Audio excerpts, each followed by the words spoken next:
So yeah, we're just gonna have a conversation. I am 2 months on the job at the African American Art and Culture Complex. New to the community, coming from Oakland, been there for 2 years. Yeah, but commuting now to San Francisco on the daily, and loving it so far. And we affectionately call it the AAACC, and we are very honored to be sponsors, one of the sponsors of the performance end of the production here at the New Conservatory Theater Center. Yeah. So really happy to be in partnership with such a wonderful production and with an organization that has such great values and such a wonderful mission. The two co-executive directors that I work with, Melanie Green and Melora Green, cannot be here in person, but send their love to you and help make this partnership possible. Without further ado, I think we should kick off the convo. The first question that I have to kick the conversation off, I know and I've heard that you've been in the Bay Area since 1990, since 1993. And you've been in partnership with NCTC since 2011? Okay. And so, yeah, I would love to hear Unpacking in P-Town, which takes place in P-Town. What led you to choose that story in that space to present that here in San Francisco at this time, and also this amazing opportunity that you've had to have such a long-term partnership and artistic collaboration with the center? How did that lead you to select, or maybe I should say, feel confident or empowered to tell this story at this time? Questions. Well, I'll start with, I'm originally from Boston, and I lived in New York, and then I moved to San Francisco in 93. Now I live in and the story is really about my grandmother, who I was very close to as a kid growing up in Boston. And if you look on your program, you see the little picture in the corner of the suitcase. That's my actual grandmother, Lydia, who was a dancer and a singer. And so I used to visit her in Provincetown, where she would go stay with her friend Scotty and his boyfriend and all these gay people. And my grandmother was like their darling. And so it always impressed me how much art meant to them. Singing, dancing, visual art. And Provincetown was a center in the 30s, 40s, and 50s for different artists. Tennessee Williams is the person who comes to mind, who did a lot of his writing there. But lots of different artists who went on to high fame worked out of Provincetown. So the quality of people's lives was so affected by the arts. And my grandmother, she's talking to tap dance in our kitchen. And all her friends, they were always singing songs that they used to sing when they were on stage. And there was something about the energy of art that really was embedded in me. And I wanted to try to convey that, as an older woman. What happens to these artists as they get older? They may not be the most famous, but they are dedicated artists. And so that's why I picked this particular story. It happened to be in Provincetown, Massachusetts, and which has become a gay mecca now. But it was a little, not as necessarily hospitable, unless you were Tennessee Williams. So, I feel like it translates. People know many artists, as we were growing up, many artists personally and what the art means to them. Singers, whether they're singers or dancers or painters. So I think the story will translate wherever it is. I mean, it could have been unpacking in the Russian River.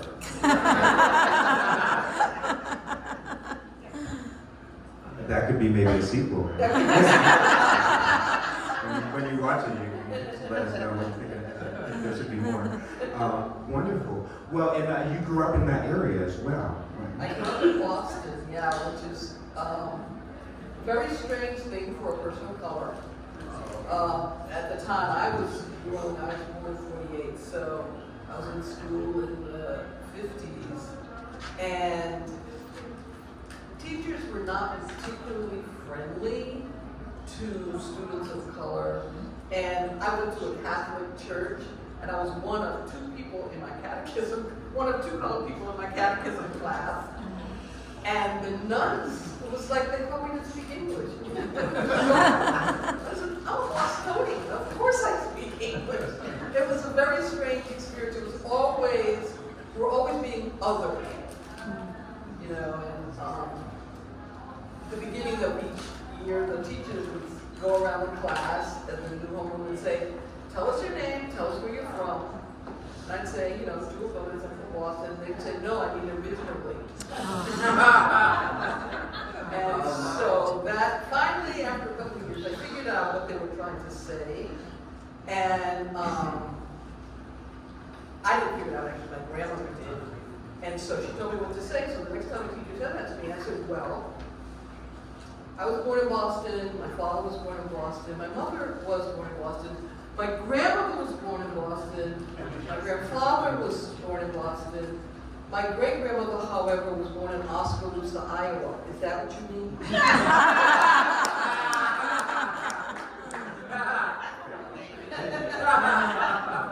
And I actually grew up in Connecticut, so no, a little bit, a different decade, but very similar conversation. That's not what to do with it.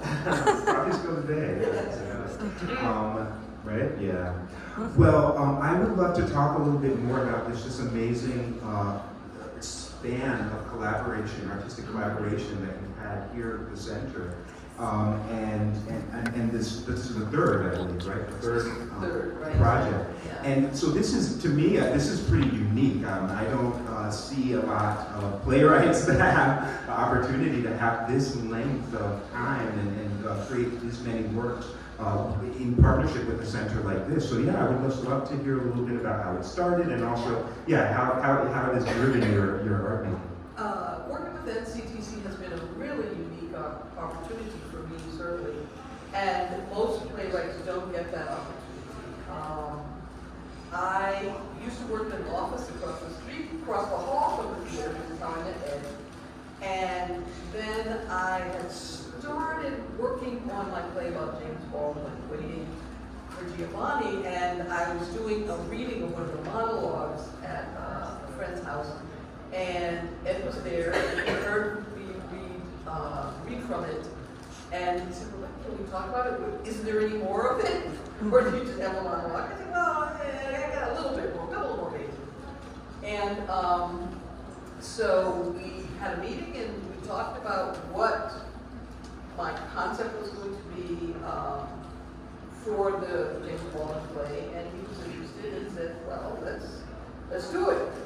And they said, what else do you have in mind? And I said, well, I'm thinking about this trilogy, really, because I want to think about African-American artists in the early part of the 20th century who don't become famous.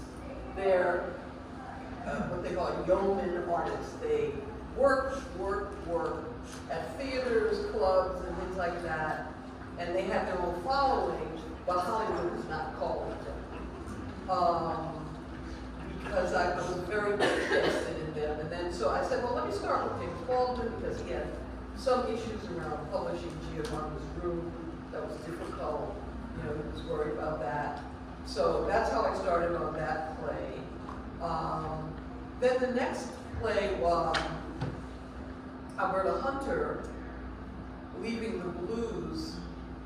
Kind of, I wanted to do something about a lesbian, a black lesbian. And I remember this thing that happened when in the 80s. Alberta Hunter was very popular in the 30s, 40s, 50s, then she retired. Then they brought her back in the 80s, and she sang in this club in New York until she died, and like in her 80s.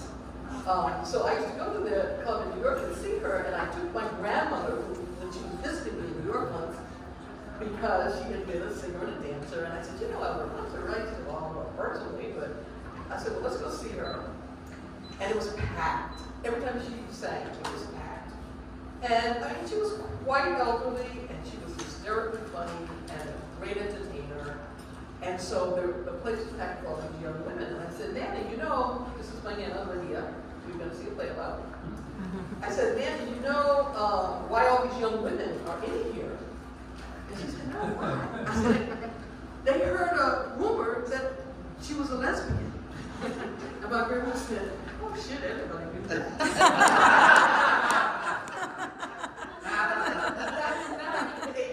One day I'll feel like about her.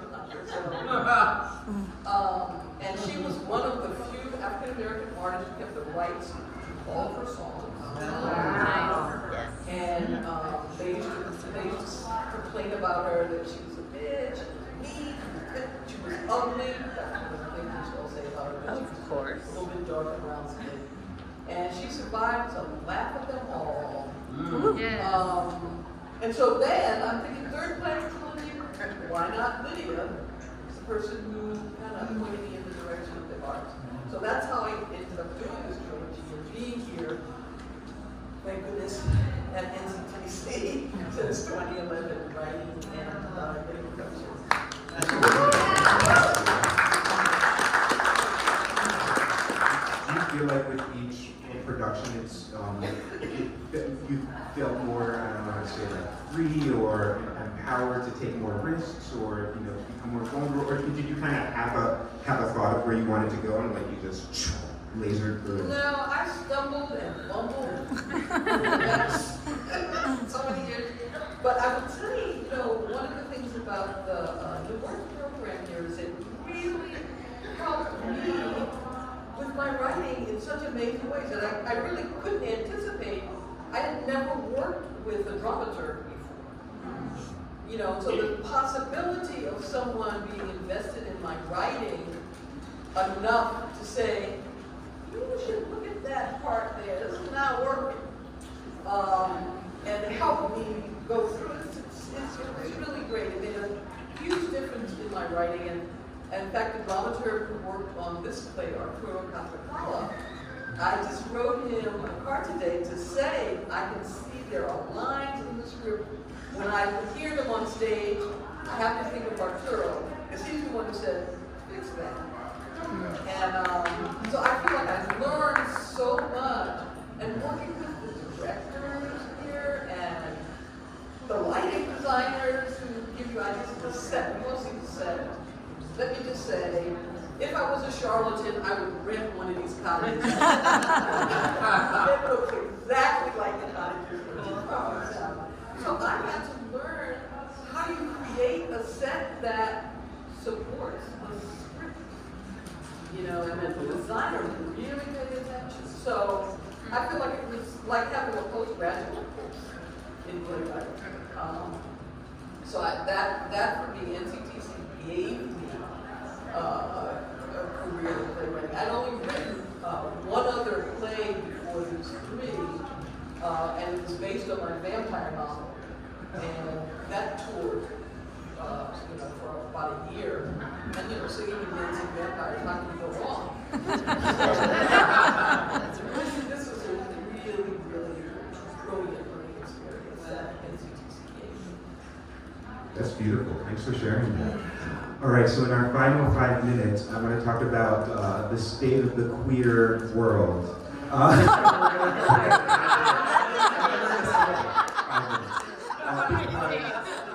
From what I hear, you have been at the forefront of some pivotal and iconic moments in LGBTQ history, trajectory. I heard that you were one of the litigants to fight for freedom to marry in the state of California.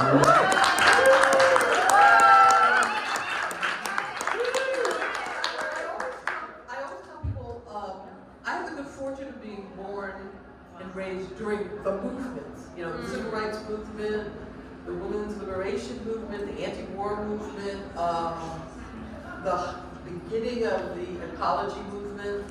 So for me, activism was a part of your everyday life. When you got up in the morning, you thought, okay, which demo am I going to go to before I go to school? And that the understanding or the belief that you could change the world for the better. If you only did a few little steps you could do, you would be part of changing the world for the better. And I grew up that way, as many of us of my generation did. So it wasn't a big step once I came out to begin to do things in relationship to the queer community. My spouse, Diane, saved it. And I work for one of the 12 living couples that NCLR and the ACLU pulled together to have the right to marry, which had been taken away. And spent 4 years, talking to reporters and community and getting people to understand whether you want to get married or not is up to you, but why would there be a right that everybody else in the country has that you don't have? What Yeah, that's right. Kind of like somebody saying, I don't know, you can't use that elevator. Oh yeah. I think people have said that to us in the past. And so it was a really amazing experience because we meet a lot of people who really wanted to know why we wanted to do that. We got to meet a lot of people who really hated us. And a lot of people who loved you. And a lot of one of the demos, New York Times report, if you Google Jewel Gomez's hands, you'll see me and Diane's hands, like, I don't know, 5 photos. They were always holding hands. They were always taking our hands. Like twins. So the New York Times reporter says to me, Diane, so when are you getting married? I said, oh, no. I said, oh, I guess we better plan a wedding. So, of course, we picked Halloween. That was great. Oh, yeah. Well, thank you for your service to the community, to the country. Thank you. And thank you so much. I know you're listening to the African American Arts and Cultural Center, which is a beautiful place, an amazing place. Yeah. So get on their mailing list and go there. Thank you so much, Jewel. And yeah, it's right around the corner in the Fillmore on Fulton and Webster. We've got 34,000 square feet, 4-story building, theaters, podcasts, recording studios, art studios, murals. So yeah, check us out. Yeah, amazing things are happening there. Well, yes, I want to just ask if there's anything else you'd like to share with the group before we go into the theater. Get on in the theater, get your seat. Okay, well, let's do an applause for the amazing